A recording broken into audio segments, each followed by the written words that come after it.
Scent उनके मार के। अरे आज लखराव पोखरा का मेला है पगली। मेला जात हुआ तो पहले ना बतावे के। तोके कुछ बताए के करी। सुना एक चीज चाहत रहा। तोर हरदम घटला रहला कुछ न कुछ, जब देखा तब कपारे पे कचर कचर।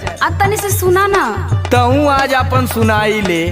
वही मेलवा में से ना गुरैया जलेबी लेते आया।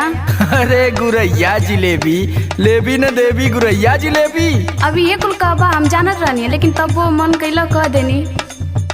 सुना सुनावा। गुरही जलेबी अभी चाय पिया मेलावा में। ऐसा ना कि एडीआर से और संदीप राज से मंगवा ले, ठीक है ना, हमारे टाइम ना।